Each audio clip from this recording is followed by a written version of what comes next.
Preethi be like ಆ ಮರದಲ್ಲಿ 7 ಋಷಿಗಳು ತಪಸ್ ಮಾಡ್ತಾ ಇದ್ದಾರೆ. ಅಲ್ಲಿ ರಾಕ್ ಆಯ್ಪೋಚಿ நான் ஒரு லாகர் ಇಲ್ಲ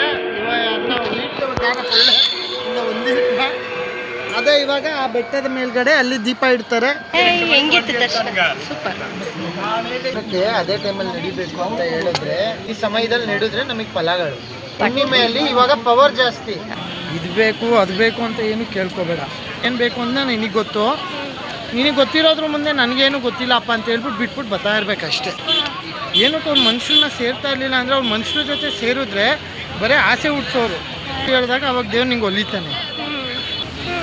ನೀನು ದೇವ್ರಾಗ್ಬೋದು, ನಿನ್ನೆಲ್ಲ ತಾಕತ್ತಿರುತ್ತೆ. ಟೈಮ್ ವಿಸಿಟರ್ಸ್ ಏನು ಹೇಳಿದ್ರು ಅಂದರೆ ನಮಗೆ ಬೇಗ ಯೂಶ್ವಲಿ ನಮ್ಮದು ದರ್ಶನ ಮುಗೀತಾ ಇರಲಿಲ್ಲ, ಬಟ್ ನೀವು ಬಂದಾಗ ಬೇಗ ಮುಗೀತು ಅಂತ ಹೇಳಿದ್ರು. ನಿಂತಿದ್ದ ಜಾಗದಲ್ಲಿ 2 ಸಲ ನಮಗೆ ಬೇಗ ಮುಂದೆ ಹೋಗೋ ಥರ ಚಾನ್ಸ್ ಸಿಕ್ತು. ಲೈಕ್ ಬಟ್ ಅದು ನಾವು VIP ಎಂಟ್ರಿನಲ್ಲಿ ಹೋಗಿರಲಿಲ್ಲ. But hello everyone, welcome back to my channel Chandana diaries. ನಾನು ನಿಮ್ಮ ಚಂದನ ಗಂಗಯ್ಯ.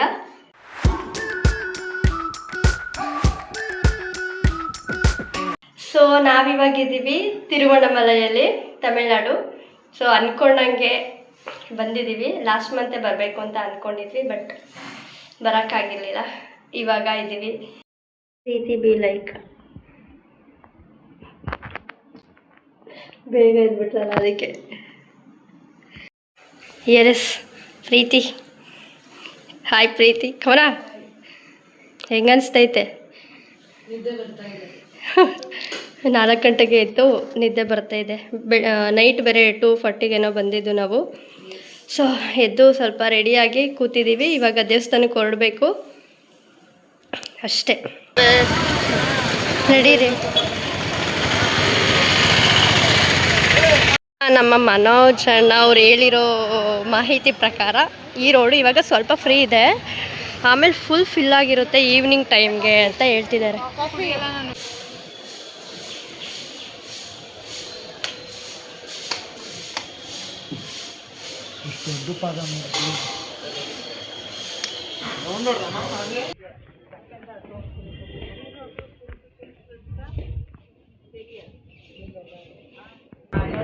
ಅಲ್ಲಿ ಇನ್ನೂ ಕಾಣಿಸ್ತಾ ಇಲ್ಲ. ಅದು ಹೋಗಿ ಅಲ್ಲೇ ಹೋಗಿ ಇಟ್ಕೊಂಬ, ಅದೇನೋ ಎದ್ರುಕೊಂಬೇಡ. ಆ ಮರದಲ್ಲಿ 7 ಋಷಿಗಳು ತಪಸ್ ಮಾಡ್ತಾ ಇದ್ದಾರೆ. ಅಲ್ಲಿ ಇರುತ್ತೆ, ಈಗಲೂ ಇದೆ, ಫೇಮಸ್. ಸಿಗುತ್ತಾ ಹಳ್ಳಿಗಳು? ನೋಡ್ಬೇಕು, ಅದು ಅದೃಷ್ಟ. ಇವ್ನು ನೋಡಿದವನು ಒಂದ್ಸತಿ ಒಂದು ಸೈಡ್ ಕಾಣಲ್ಲ, ನೋಡ್ಬೇಕಲ್ಲ, ಅದು ನಮ್ಗೆ ಕಾಣಿಸ್ಬೇಕು. ಇನ್ನೂ ಐತೆ, ಇನ್ನೂ ರೋಡ್ ಡೆಡ್ ಎಂಡ್ ಹೋಗಿ ಡೆಡ್ ಎಂಡ್ ತನಕ ಆ ಮರದ ಹತ್ರ ಲೆಫ್ಟ್ ತಗೊಂಡು ತಿರ್ಗಾ ರೈಟ್ ತಗೋಬೇಕು. ಇವಾಗ ಅವ್ರು ಯಾರು ಕಿರ್ಚಾಡಲ್ವಾ?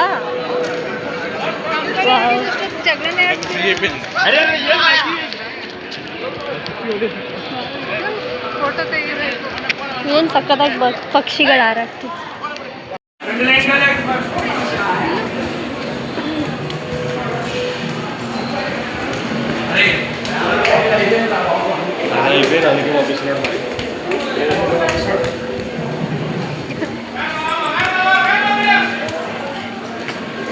ಕವನ ಮಿಸ್ ಆಯ್ತು.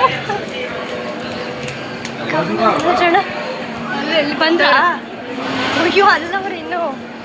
ನಮಗೆ ದರ್ಶನ ಮಾಡಾದ್ಮೇಲೆ ಗೊತ್ತಾಗಿದ್ದು ಇದೇ ಮೇಯ್ನ್ ದೇವರು ಅಂತ. ಅಲ್ಲಿವರೆಗೂ ಇವ್ರು ಹೇಳೋ ತನಕ ಇದೇ ಮುಗೀತು ಅಂತ ಹೇಳೋವರೆಗೂ ಗೊತ್ತಿಲ್ಲ, ಇನ್ನೂ ಮುಂದೆ ಇರಬೇಕು ಅನ್ನೋ ಥರ ಇತ್ತು. ಆದರೆ ಏನಂದರೆ ಫಸ್ಟ್ ಟೈಮ್ ವಿಸಿಟರ್ಸ್ ಇರ್ತಾರಲ್ಲ ಅವರಿಗೆ ಇದೇ ಕನ್ಫ್ಯೂಷನಲ್ಲ. ಅಂದರೆ ದರ್ಶನ ಮಾಡಿ ಬಂದಮೇಲೆ ಅವ್ರಿಗೆ ಹಂಗೆ ಅನಿಸಿರುತ್ತೆ, ಲೈಕ್ ನಾವು ದರ್ಶನ ಮಾಡಿದ್ವಾ ಅದೇನಾ ಮೇಯ್ನ್ ದೇವರು ಅನ್ನೋ ಥರ. ನಮಗೂ ಅದೇ ಥರ ಆಯಿತು. ಈ ಒಂದು ಪ್ರಸಾದನ ನಾವು ದುಡ್ಡು ಪೇ ಮಾಡಿಬಿಟ್ಟು ತಗೊಂಡು ತಿನ್ನಬೇಕು. ಪ್ರಸಾದ ಬಗ್ಗೆ ಹೇಳಂಗೆ ಇಲ್ಲ, ಮನೇಲಿ ಮಾಡೋದಕ್ಕಿಂತ ದೇವಸ್ಥಾನದಲ್ಲಿ ಕೊಡೋ ಪ್ರಸಾದ ಟೇಸ್ಟಿ. ಇದು என்ன சொல்றோங்க அண்ணா? ஆனால் இது ஒரு ಬೆಟ್ಟ ಅಣ್ಣ, ಗಿರಿವಲಂ ಬೆಟ್ಟ. இந்த ಬೆಟ್ಟ ஆதி காலల్లో டைமண்ட் ஆயிடுச்சு, ஆனால் கோல்டு ஆயிடுச்சு, அப்புறமாட்டுக்கு வெள்ளி ஆயிடுச்சுன்னு சொல்கிறாரு. ஆனால் இப்போ இந்த ராக் ஆகிப்போச்சு.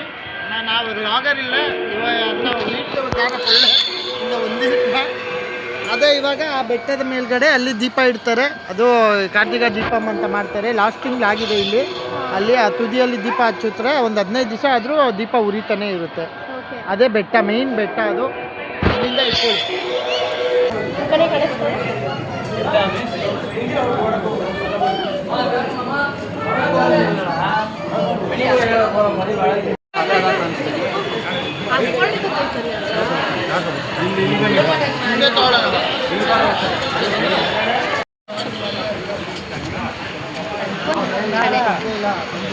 ಕೂದಲು ಬಿಚ್ಚಿಬಿಡ್ತೀನಿ. ಹೆಂಗಿತ್ತು ದರ್ಶನ? ಸೂಪರ್.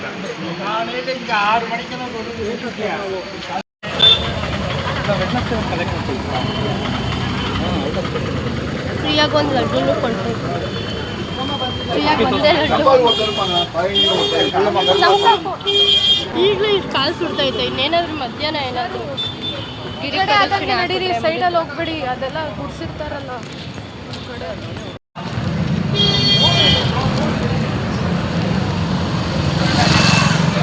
ಮಾಡಿದ್ರು ಆ ಥರ ಗ್ರೇಡ್ ಇಲ್ಲ ನೋಡು. ಎಮ್ಕಾಮ್ಗೆ ಹೆಂಗೆ ಹಾಕ್ಸ್ಕೊಂಡು ಹೋದ್ರು.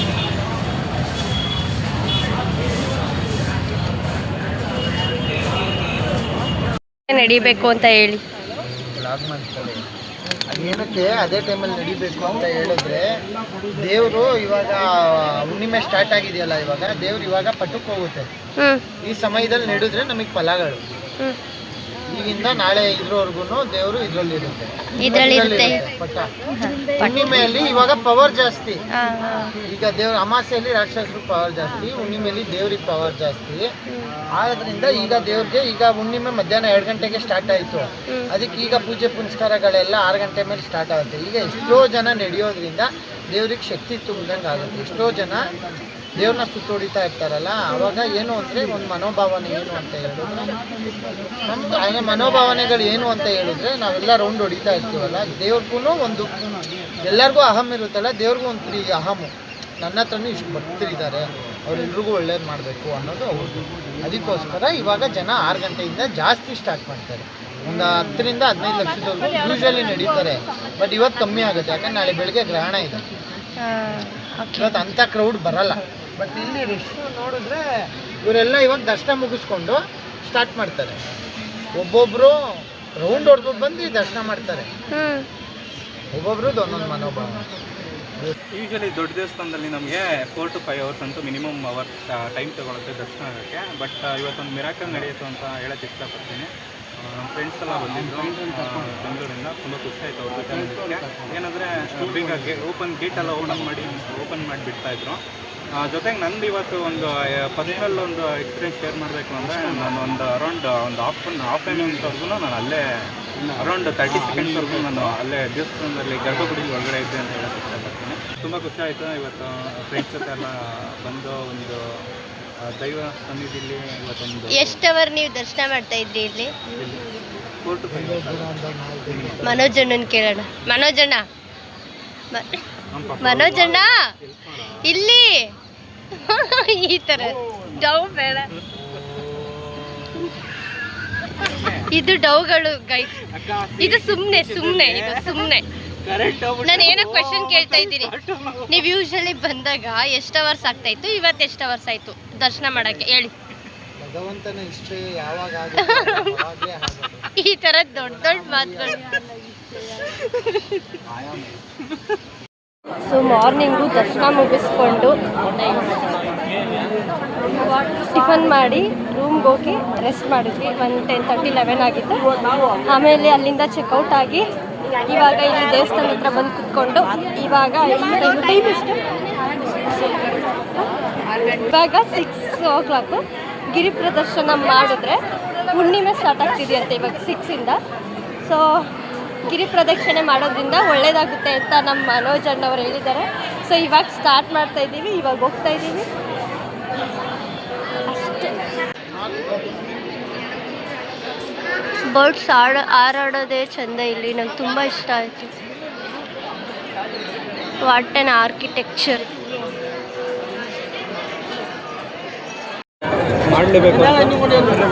ಬಿಡೋಕ್ಕಾಗಲ್ಲ ಯಾವುದು ಹಂಗೆ.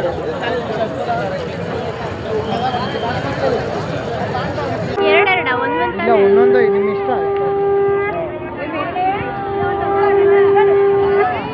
ಬಾಬಾ ಪ್ರೀತಿ ಬಾ ಅವ್ರು ಮಾಡ್ಕೊಳ್ಳಿ ಏನೋ.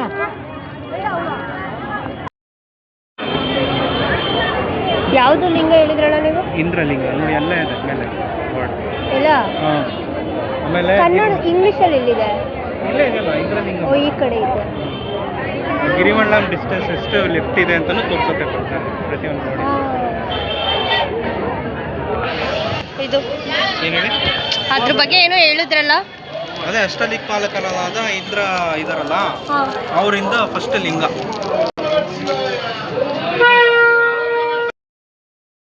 ಹೇಳಿ ಏನೋ ಹೇಳ್ತಾ ಇದೆ ಇಂಟ್ರೆಸ್ಟಿಂಗ್. ಅವೆಲ್ಲ ಎಲ್ಲವೂ ಸುಳ್ಳು ಅಷ್ಟೇ. ಯಾವತ್ತೂ ಯಾವುದಕ್ಕೂ ಏನೂ ಎಂಡಿಲ್ಲ. ಈಗ ಮದುವೆ ಆಗದೆ ಇರೋರಿಗೆ ಮದುವೆ ಆಗಲಿ ಅನ್ನೋದು ಹೋಗಿ ಬೇಡ್ಕೊತೀವಿ. ಮದುವೆ ಆದ್ಮೇಲೆ ಮಕ್ಕಳಾಗಲಿ ಅಂತ ಬೇಡ್ಕೊತೀವಿ. ಮಕ್ಕಳಾದ್ಮೇಲೆ ಅದು ಗಂಡೇ ಬೇಕು ಅಂತ ಬೇಡ್ಕೊತೀವಿ, ಎಣ್ಣೆ ಬೇಕು ಅಂತ ಬೇಡ್ಕೊತೀವಿ. ಅದಾದಮೇಲೆ ಊರಲ್ಲಿ ಒಂದು ಮನೆ ಕಟ್ಟಬೇಕು, ಬೆಂಗಳೂರಲ್ಲಿ ಒಂದು ಮನೆ ಕಟ್ಟಬೇಕು ಅಂತ ಬೇಡ್ಕೊತೀವಿ. ಎಂಡೆಲ್ಲಿದೆ? ಇದೆಲ್ಲ ಆದಮೇಲೆ ನಾನು ದೇವ್ರಿಗೆ ಮಾಡ್ತೀನಿ ಅನ್ನೋದು ಒಂದು ಅಹಂ ಇರುತ್ತೆ. ಯಾವುದು ಮಾಡೋಕ್ಕಾಗಲ್ಲ. ಅದನ್ನೇ ನೋಡಿ, ಇವಾಗ 10 ರೂಪಾಯಿ ಇದ್ರೂ ನೀನು ದೇವರಿಗೆ ಅಂತ ಹೇಳ್ಬಿಟ್ಟು ಸುಮ್ಮನೆ ಮಾಡ್ತಾಯಿದ್ರು. ಮಾಡ್ತಾಯಿದ್ರೆ ಏನೋ ಒಂದು ನಿನ್ನ ಪಾಡಿಗೆ ನಿನಗೆ ಗೊತ್ತಿದ್ದೋ ಗೊತ್ತಿಲ್ಲದೋ ಒಳ್ಳೇದಾಗ್ತಾ ಇರುತ್ತೆ ಅಷ್ಟೇ. ಇವಾಗ ನೀನು ನೆಕ್ಸ್ಟ್ ಲಿಂಗದ ಹತ್ರ ಹೋಗ್ತೀಯಲ್ಲ, ಈ ರೋಡಲ್ಲಿ ಎಷ್ಟೋ ಜನ ಭಿಕ್ಷುಕರಿದ್ದಾರೆ. ಅವ್ರಿಗೆ ಯಾರ್ಯಾರು ಅವ್ರ ಕೈಲಾದವ್ರು 5 ರೂಪಾಯಿ ಹಾಕ್ತಾರೆ, 10 ರೂಪಾಯಿ ಹಾಕ್ತಾರೆ, ಎಲ್ಲರೂ ಹಾಕ್ತಾರೆ. ನಾವು ಒಂದು ರೀತಿ ಭಿಕ್ಷೆ ಬೇಡ್ತೀವಿ, ಅವ್ರು ಇನ್ನೊಂದು ರೀತಿ ಬೇಡ್ತಾ ಇದ್ದಾರೆ ಅಷ್ಟೇ. ಹೀಗಾಗಿ ನೀನು ದೇವ್ರ ಹತ್ರ ಹೋದಾಗ ಇದು ಬೇಕು ಅದು ಬೇಕು ಅಂತ ಏನು ಕೇಳ್ಕೊಬೇಡ. ಕೈ ಮುಗಿ ಏನು ಬೇಕು, ಏನು ಜೀವನಕ್ಕೆ ಮುಂದೆ ನಡ್ಸ್ಕೊಂಡು ಹೋಗೋಕ್ಕೆ ಏನು ಬೇಕು ಅಂತ ನಿನಗೆ ಗೊತ್ತು. ನಿನಗೆ ಗೊತ್ತಿರೋದ್ರ ಮುಂದೆ ನನಗೇನು ಗೊತ್ತಿಲ್ಲಪ್ಪ ಅಂತ ಹೇಳ್ಬಿಟ್ಟು ಬಿಟ್ಬಿಟ್ಟು ಬರ್ತಾ ಇರ್ಬೇಕಷ್ಟೇ. ಅಷ್ಟೇ ಕೇಳು, ಇನ್ನೇನು ಕೇಳಬೇಡ. ಸುಮ್ಮನೆ ನನಗಿವಾಗ ಒಬ್ಬೊಬ್ರು ಬರ್ತಾರೆ, ಅಯ್ಯೋ ಗುರು ನಂಗೆ ಮದುವೆ ಆಗಿಲ್ಲ, ಮದುವೆ ಆಗೋದನ್ನ ಕೇಳ್ಕೊಬೇಕು ಅನ್ಕೋತೀನಿ ಅಂತಾರೆ. ಯಾವುದು ಏನು ಎಲ್ಲರಿಗೂ ಏನು ಅಂತ ಕೊಟ್ಬಿಡೋಕ್ಕಾದ ದೇವರು. ಅದಕ್ಕೇ ಏನು ಅಂದರೆ ಋಷಿಮುನಿಗಳೆಲ್ಲ ಇದ್ದಾರಲ್ಲ, ಏನಕ್ಕೆ ಅವ್ರು ಮನುಷ್ಯರನ್ನ ಸೇರ್ತಾ ಇರಲಿಲ್ಲ ಅಂದರೆ, ಅವ್ರು ಮನುಷ್ಯರ ಜೊತೆ ಸೇರಿದ್ರೆ ಬರೀ ಆಸೆ ಹುಡ್ಸೋರು. ಅಯ್ಯೋ ನೋಡೋ ಅವ್ನು ಮನೆ ಕಟ್ಟೋನೆ, ಅವ್ನು ಇದು ಕಟ್ಟೋನೆ, ನೀನು ಋಷಿ ಆದೆ, ನೀನು ಇದು ಮಾಡಿದೆ ಅಂತ. ಅದಕ್ಕೆ ಋಷಿಮುನಿಗಳು ಸಂಚಾರಿವಾಸಿ ಅವ್ರ ಪಾಡಿಗೆ ಎಲ್ಲೋ ಹೋಗಿ ಎಲ್ಲೋ ಜೀವನ ಮಾಡ್ತಾಯಿದ್ರು. ಏನಕ್ಕೆ ಮಾಡ್ತಿದ್ರು? ಯಾರೂ ಜನ ಇಲ್ಲ ಅಂದಾಗ ನಿಂಗೆ ಆಸೆ ಹುಟ್ಟಲ್ಲ. ಆಸೆ ಯಾವಾಗ ನಿಂಗೆ ಹುಟ್ಟಲ್ಲ ಅಂತ ಹೇಳಿದಾಗ ಅವಾಗ ದೇವ್ರು ನಿಂಗೆ ಒಲಿತಾನೆ. ದೇವರು ಏನು ಗೊತ್ತಾ, ದೇವರು ಅಂತ ನಾವೇನು ಪೂಜಿಸ್ತೀವಲ್ಲ, ಮನುಷ್ಯರಿಗೆ ತಾಕತ್ತು ಕೊಟ್ಟಿರ್ತಾನೆ. ನೀನು ದೇವರಾಗ್ಬೋದು, ನಿನ್ನೆಲ್ಲ ತಾಕತ್ತು ಇರುತ್ತೆ. ಏನು ಇವಾಗ ದೇವರು ಅಂತ ಹೇಳಿದಾಗ ಬರೋದೇನು, ಆಸೆ ಬಿಡಬೇಕು ಅಷ್ಟೇ. ಆ ಆಸೆನ ನಾವು ಯಾವಾಗ ಬಿಡ್ತೀವೋ ನಾವು ಆಟೋಮೆಟಿಕ್ಕಾಗಿ ದೇವ್ರು ಆಗ್ತೀವಿ. ಅದನ್ನು ಬಿಡೋಕ್ಕಾಗಲ್ಲ. ಅದನ್ನು ಬಿಡಬೇಕು ಅಂದರೆ ಒಂದು ಯಾಗ ತಪಸ್ಸು ಇಂಥವನ್ನೆಲ್ಲ ಮಾಡಿ ಬಿಡಬೇಕು ಅಷ್ಟೇ. ಆಸೆ ಬಿಡೋಕ್ಕೆ 4 ವಿಧ: ಯೋಗ ವಿಧ, ದಾನ ವಿಧ, ಧರ್ಮ ವಿಧ, ಆಮೇಲೆ ಸತ್ಯ ವಿಧ. ಸತ್ಯ ಹೇಳಬೇಕು, ಧರ್ಮದಿಂದ ನಡಿಬೇಕು, ಆಮೇಲೆ ದಾನ ಮಾಡಬೇಕು. ನಮ್ಮ ಕೈಲಿ ಎಷ್ಟಾಗುತ್ತೋ ಅಷ್ಟು. 10 ರೂಪಾಯಿ ದುಡಿದ್ರೆ 4 ರೂಪಾಯಿ ನಮಗೆ ಅಂತ ಇಟ್ಕೊಂಡು 6 ರೂಪಾಯಿ ದಾನ ಮಾಡಿಬಿಡ್ಬೇಕು. ಆಮೇಲೆ ಯಾರಿಗೂ ಮೋಸ ಮಾಡಬಾರ್ದು. ಆಮೇಲೆ ಇದಕ್ಕೂ ಮೀರಿದ್ದು ಅಂದರೆ ಯೋಗ. ಕುತ್ಕೊಂಡು ಯೋಗ ವಿಚಿತ್ರ ಭಂಗಿಗಳೆಲ್ಲ ಮಾಡ್ತಾರಲ್ಲ, ಅವೆಲ್ಲ ಮಾಡಿದಾಗ ನಿನ್ನ ಮನಸ್ಸು ಒಂದು ಹತೋಟಿಗೆ ಬರುತ್ತೆ, ನಿನಗೇನು ಬೇಡ ಅಂತ ಬದುಕುತ್ತೆ. ಆವಾಗ ಒಂದು ಇದು ಆಗುತ್ತೆ. ಎಲ್ಲವೂ ಏನು ಅಂದರೆ, ಈಗ ಋಷಿಮುನಿಗಳು ಏನಕ್ಕೆ ಮದುವೆ ಆಗ್ತಿರ್ಲಿಲ್ಲ ಅಂದರೆ ಕಾರಣ ಏನು ಗೊತ್ತಾ, ಅವ್ರ ಸಂತತಿ ನೆಕ್ಸ್ಟ್ ಬೆಳೆಯೋಕೆ ಅವ್ರಿಗೆ ಇಷ್ಟ ಇರಲಿಲ್ಲ. ನಮ್ಮ ಮನುಷ್ಯರಿಗೆ ನಮ್ಮ ಸಂತತಿ ಬೆಳಿಬೇಕು. ಈಗ ನಿಮ್ಮ ಅಪ್ಪಂಗೆ ಏನೋ ಸೇರುತ್ತೆ, ನಿಮ್ಮ ಅಕ್ಕಂಗೆ ಮದುವೆ ಆಯಿತು, ಅವ್ರಿಗೊಂದು ಗಂಡು ಮಗು ಆದರೆ ಅವ್ರ ಸಂಸಾರ ಹಿಡ್ಕೊಂಡು ಹೋಯ್ತಪ್ಪ, ನನ್ನ ಹೆಸರು ಉಳಿದೋಯ್ತು. ಈಗ ನಿಮ್ಮ ತಾತ ಯಾರು ಅಂದರೆ ಆ ಹುಟ್ಟೋ ಮಗುಗೆ ಹೇಳ್ಕೊಂಡು ಹೋಯ್ತಾರೆ ಅನ್ನೋದು ಅವ್ರ ಮೈಂಡ್ ಸೆಟ್ಟು. ಹಂಗೆ ಹೋಗ್ತಾ ಬರೀ ಹುಟ್ಟಿಸ್ತೀವಿ, ಬೆಳೆಸ್ತೀವಿ. ನಿಮ್ಮಿಂದ ಏನಾಗ್ತೈತೆ? ಪ್ರಪಂಚಕ್ಕೆ ಏನೂ ಆಗ್ತಾಯಿಲ್ಲ. ಸೊ ಹಂಗಂದಾಗ ಅವಾಗ ಏನಾಗೋಯ್ತು, ಋಷಿಮುನಿಗಳು ನನ್ನಿಂದ ಒಬ್ರಿಗೆ ಯಾರಿಗೂ ಹೆಲ್ಪ್ ಆಗ್ತಿಲ್ಲ ಅಂದರೆ ನನ್ನ ಸಂತತಿ ಇಲ್ಲಿಗೆ ಎಂಡಾಗಲಿ ಸಾಕು. ಅದಕ್ಕೆ ಅವ್ರು ಮದುವೆ ಆಯ್ತಿಲ್ಲ, ಬ್ರಹ್ಮಚಾರಿ ತಗೋತೀವಿ ಅಷ್ಟೇ. ಲೀಸನ್ ಏನೇನೆಲ್ಲ ತಿಳ್ಕೊಬಿಟ್ಟಿದ್ದೀರಾ, ಸಾಕು. ಯಮಲಿಂಗ ಇವಾಗ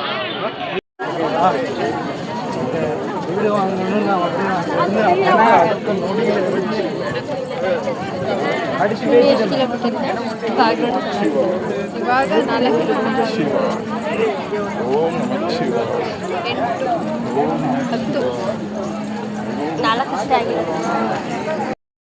ಒಂದು ಪುಟ್ಟಿ ಹೇಳಿದಾಗ ಕಳೆದೋಗ್ಬಿಟ್ಟಿದ್ದೀವಿ ಅಂತಲೇ ಗೊತ್ತಾಯ್ತಾ ಇಲ್ಲ ನಮಗೆ. ನಾನು ಇಲ್ಲಿ ಇವರು ದರ್ಶನ್ ಬಂದು ಸಿಕ್ಕಿದ್ರು ಎಲ್ಲಿ ಅವರು ಗೊತ್ತಿಲ್ಲ, ನಾವು ಅದೇ ಒಂದು 15 ನಿಮಿಷ ಆಯ್ತು ಇಲ್ಲೇ ನಿಂತಿದ್ದೀವಿ, ಕಾಣಿಸ್ತಾನೆ ಇಲ್ಲ. ಎಷ್ಟೊಂದು ಜನಗಳು ನಮ್ಗಿಂತ ಮುಂದೆ ಹೋಗ್ಬಿಟ್ರು. ತಪ್ಪಿಸಿಕೊಂಡಿದ್ದೇವೆ ಅಲ್ಲ, ಅವ್ರು ತಪ್ಪಿಸ್ಕೊಂಡವ್ರ ನಾವು ತಪ್ಪಿಸ್ಕೊಂಡಿದ್ದೀವೋ ಗೊತ್ತಾಗ್ತಾ ಇಲ್ಲ.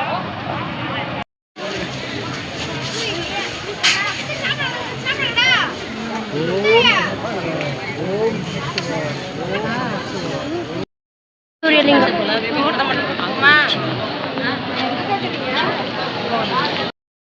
ಸೂರ್ಯಲಿಂಗ ದರ್ಶನ ಮಾಡ್ಕೊಂಡು ಹಾಗೆ ಮುಂದೆ ಬಂದಾಗ ಸಾಯಿಬಾಬಾ ಕಾಣಿಸಿದ್ರು. ಹಾಗೆ ಅವ್ರು ಇನ್ನೂ ಬಂದಿಲ್ಲ, ವೆಯ್ಟ್ ಮಾಡೋಣ ಅಂದ್ಬಿಟ್ಟು ಅಲ್ಲಿ ಹೋಗಿ ಕುತ್ಕೊಂಡ್ವಿ.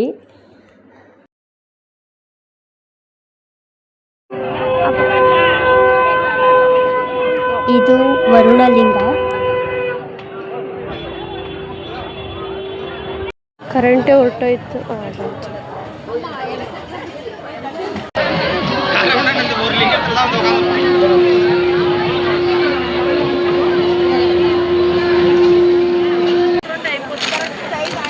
ಯಾವಾಗ ಫೋನ್ ಸ್ವಿಚ್ ಆಫ್ ಆಯ್ತದ ಹೇಳಕ್ಕೆ ಬರೋದು.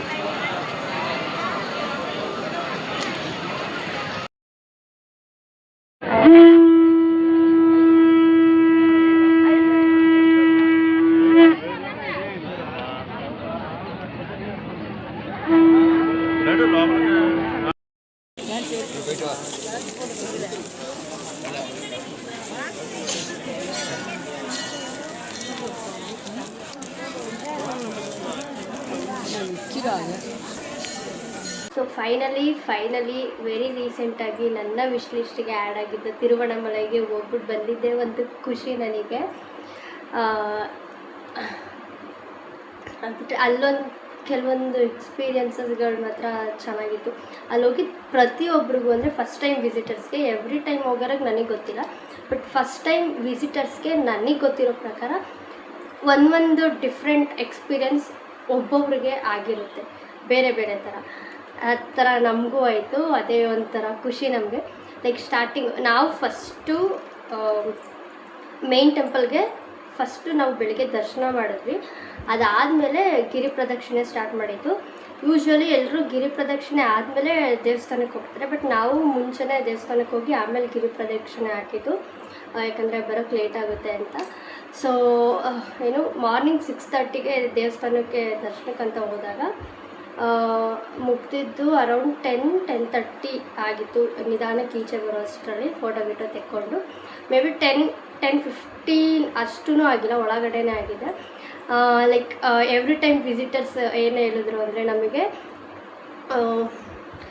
ಇಷ್ಟು ಬೇಗ ಯೂಶ್ವಲಿ ನಮ್ಮದು ದರ್ಶನ ಮುಗೀತಾ ಇರಲಿಲ್ಲ, ಬಟ್ ನೀವು ಬಂದಾಗ ಬೇಗ ಮುಗೀತು ಅಂತ ಹೇಳಿದ್ರು.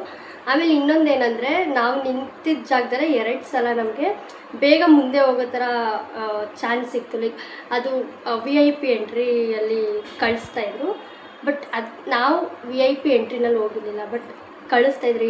ಹೆಂಗೆ ನನಗೆ ಗೊತ್ತಿಲ್ಲ ಒಟ್ಟಿನಲ್ಲಿ. ಅದಾದಮೇಲೆ ದರ್ಶನವೂ ಚೆನ್ನಾಗಾಯಿತು. ಆ್ಯಂಡ್ ಇನ್ನೂ ಹೇಳಬೇಕು ಅಂದರೆ, ಇನ್ನೂ ಕೆಲವೊಂದು ಹಿಡನ್ ಸ್ಪಾಟ್ಸ್ ಅಲ್ಲಿ ಇದೆ, ಅಲ್ಲಿಗಂತೂ ನಾವು ಹೋಗೋಕ್ಕಾಗಲಿಲ್ಲ. ಆ್ಯಂಡ್ ಅಷ್ಟೇ. ಆ್ಯಂಡ್ ಹೋಗ್ತಾ ಸ್ಪಿರಿಚುವಲ್ ಟಾಕ್ಸು, ಆ ಡಿವೈನಿಟಿ, ಅಷ್ಟು ಜನಗಳು, ಓ ಮೈ ಗಾಡ್, ಒಂಥರ ಬೇರೆ ಲೋಕಕ್ಕೆ ಬಂದಿರೋ ಥರ ಫೀಲ್ ಆಯ್ತಾಯಿತ್ತು ನನಗಂತೂ. ಅಷ್ಟೇ. ಆಮೇಲೆ ಕಾಲು ನೋವು ಸ್ವಲ್ಪ ಇತ್ತು, ಬಟ್ ವರ್ತಿತ್ತು, ಹೋಗಿದ್ದು ವರ್ತಿತ್ತು. ಕಾಲು ನೋವು ಇದ್ರೂ ಬಟ್ ತುಂಬ ಚೆನ್ನಾಗಿತ್ತು. ಆ್ಯಂಡ್ ಅಷ್ಟೇ. ಅದಾದಮೇಲೆ ಇನ್ನೊಂದು ಏನಂದರೆ, ನಾವು ರೂಮ್ ಬಿಡಬೇಕಿದ್ರೆ, ಅಂದರೆ ಗಿರಿ ಪ್ರದಕ್ಷಿಣೆ ಸ್ಟಾರ್ಟ್ ಮಾಡಬೇಕಾಗಿರೋ ಮುಂಚೆ ಚಾರ್ಜ್ ಹಾಕ್ಕೊಳಕ್ಕಾಗಲಿಲ್ಲ. ಚಾರ್ಜ್ ಹಾಕಿದ್ರೂ ಬರೀ 22 ಅಷ್ಟೇ ಮಾಡ್ಕೊಳಕ್ಕಾಗಿತ್ತು. ಅಲ್ಲಿವರೆಗೂ ಫೋನ್ ಚೆನ್ನಾಗಿ ಯೂಸ್ ಮಾಡಿಬಿಟ್ಟಿದೆ. ಗಿರಿ ಪ್ರದಕ್ಷಿಣೆ ಸ್ಟಾರ್ಟ್ ಮಾಡ್ಬೇಕಾದ್ರೆ ನನ್ನ ಫೋನಲ್ಲಿ ಬರೀ 22. ನನಗಂತೂ ಇವಾಗ ಬ್ಲಾಗ್ ಮಾಡ್ಕೊಳಕ್ಕಾಗಲ್ಲ, ಅಟ್ಲೀಸ್ಟ್ ವೀಡಿಯೋನಾದರೂ ಮಾಡ್ಕೊಳಕ್ಕಾಗಲ್ಲ ಅಂತ ಫುಲ್ ಬೇಜಾರಾಗಿತ್ತು. ಬಟ್ ಹೆಂಗಾಯಿತು ಅಂದರೆ, ಅದು ಒಳ್ಳೇದೇ ಆಯಿತು. ಆಮೇಲೆ ನನಗೆ ರಿಯಲೈಸ್ ಆಯಿತು, ಮೇ ಬಿ ಮಧ್ಯ ವೀಡಿಯೋ ಚೆನ್ನಾಗಿ ಬಂದಿಲ್ಲ ಅಂದರೆ ಡಿಲೀಟ್ ಮಾಡಿ ಮತ್ತೆ ಮಾಡ್ತಾಯಿದ್ದೇನೋ, ಮೇ ಬಿ ಟೈಮ್ ಅಲ್ಲೇ ವೇಸ್ಟ್ ಆಗ್ತಾಯಿದ್ದೇನೋ. ಅಲ್ಲಿ ನಾನು